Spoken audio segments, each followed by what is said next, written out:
Hello and welcome, ladies and gentlemen, fighters as this is Battlefield 1. In today's weapon review, we're going to be taking a closer look at the lMG 0818, of course introduced in the Apocalypse DLC for the support class. As per usual for these weapon reviews, we'll be looking at the unlock requirements of this weapon, the stats that it brings to the table, as well as how the different variants compare to each other, as well as other weaponry available in Battlefield 1 for the support class. And last but certainly not least, of course, we're going to be taking a close look at how to get the most out of this weapon when using it on the battlefield.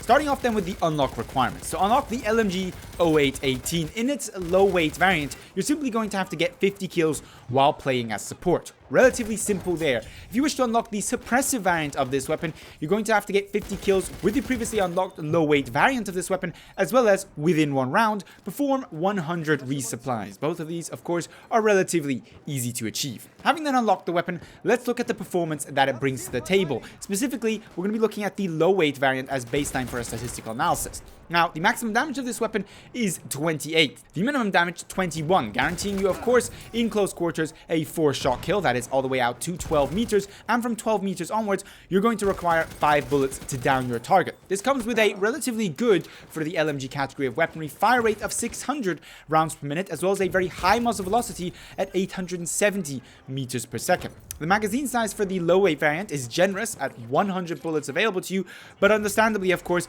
the reload time is not quite as nice. The shortest reload possible with this weapon is where you still have between essentially 99 and 76 bullets left in your clip. In this case, you're still facing an absolutely massive 7.133 second reload time. The reload time from there simply goes up, with the exception of when your gun is completely empty. So while your gun will take close to 10 seconds to reload, if you've only got 25 to 1 bullets left in your clip, if you completely empty the gun, you're looking at a 8.433 second reload, which is still pretty bad. But in the end, an lMG is not to be generally reloaded, especially not a large capacity magazine lMG. When it comes to being pushed by enemies, it's to be reloaded once either every enemy in your vicinity is dead, or basically you don't have to reload the gun in the first place. That being said, let's move on to the remainder of the stats here. Of course, next up is recoil, and this is not where this weapon sadly can shine. With vertical recoil, alright, but on the high end of things at 0.42, and absolutely beastly horizontal recoil, beastly in the sense that it's absolutely atrocious, of 0.575 to the left and right. This gun kicks, well, quite substantially, and that's frankly an understatement. The first shot recoil multiplier is quite nice at 1.25, but that's not really enough to stop this gun from basically going all over the place. Spread attributes in lMGs are always interesting, and there's no difference with this weapon here either. The base ADS values here for the low weight variant are 0.18 while standing still, not moving and aiming down sight, 1.02 while aiming down sight and moving simultaneously, and of course, typical for an lMG like this, relatively bad hipfire with a hipfire value of 3.75 while hipfiring, standing and moving simultaneously. Now, the first shot spread multiplier on this weapon is alright, decent for lMGs at -5, meaning that the amount of bullets it's going to take you to go from your maximum accurate state, minimum spread, back to that minimum spread, maximum accuracy state is actually 6 in the case of the low weight variant, relatively competitive and comparable to some of the better lMGs out there when it comes to this specific spread attribute. But this weapon, of course, has a counterpart in the lMG 0818 suppressive, which, well, many people are going to be interested about, specifically the differences. Well, the first difference is, as expected, one is an iron sight variant, the other one, as suppressive variant, is scoped. What I would like to note is that both do have bipods, so if you're into that bipod playstyle, the suppressive isn't the necessary must pick, because it's not the only one of these two guns that actually comes with a bipod.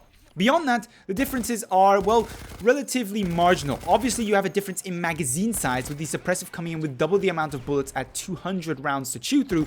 Absolutely insane. But there's no major differences between the recoil of these two guns, but for the recoil decrease, which comes in lower with the suppressive, giving the advantage, of course, to the low weight variant. And there is additionally a spread difference when it comes to these weapons, whereas, of course, the lMG low weight has a first shot spread multiplier of -5, and thus a number of bullets to return to maximum accuracy of 6. The suppressive is one up on this, with a first shot spread multiplier of -6, and thus you're going to have to chew through 7 bullets to actually get to your maximum accurate state.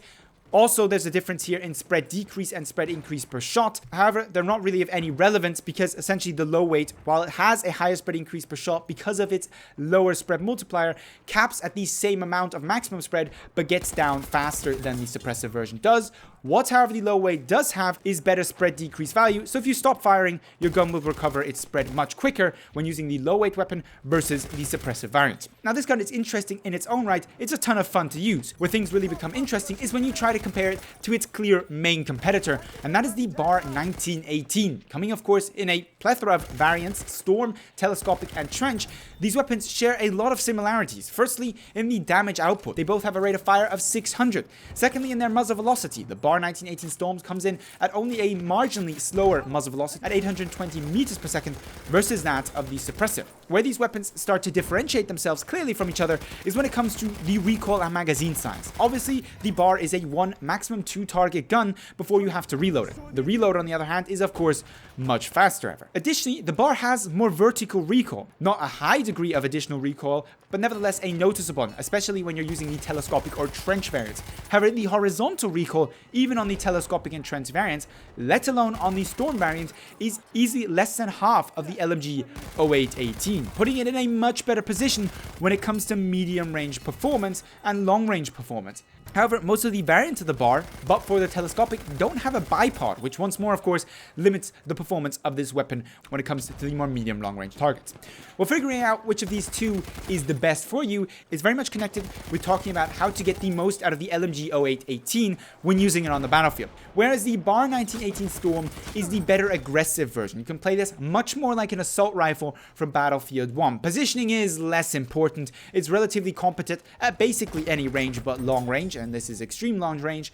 But for that, and as long as you don't face 5 targets at once, you're fine. The lMG 0818 has much higher recoil. It punishes that basically run and gun playstyle far more than the BAR does in the Storm, Telescopic, or even Trench variant. On the other hand, its larger magazine, option of a suppressive variant, and consistent availability of a bipod mean that if positioning is more your strength and you can position yourself with cover and bipod opportunities, obviously you're going to do better with the lMG 0818 than with the BAR, Storm, or Trench variant. Regarding the telescopic, you can definitely have a discussion. Now, when it comes to deciding which of these two you want, well, other than analyzing your own playstyle, really just try it out for yourself. I personally enjoy both of these weapons and found that a more tactical, slow approach, especially on game modes like Operations and Frontlines, allowed me to make a lot of use of the bipod available to this weapon. Both of the variants as well. Played plenty of good games on Frontlines with this weapon, be that Amiens, be that Nivelle Knights, where I was really able to make use of that bipod and mow down people extremely quickly and in large numbers. Allow me, of course, to take advantage not only of the bipod and the relatively good time to kill if bipoded, but also the relatively large magazine size. I, for my part, enjoy this weapon very much, but would of course like to know what you think of the lMG 0818 in low weight or suppressive variants. Which of them is your favorite? So leave that, as well as of course your usual video suggestions, down below in the comments, or hit me up with them on Twitter. If you enjoyed this video, found it helpful, don't forget to give it a thumbs up. But with all that being said, I'd like to thank you very much for watching, and hope to see you in the next Battlefield 1 video.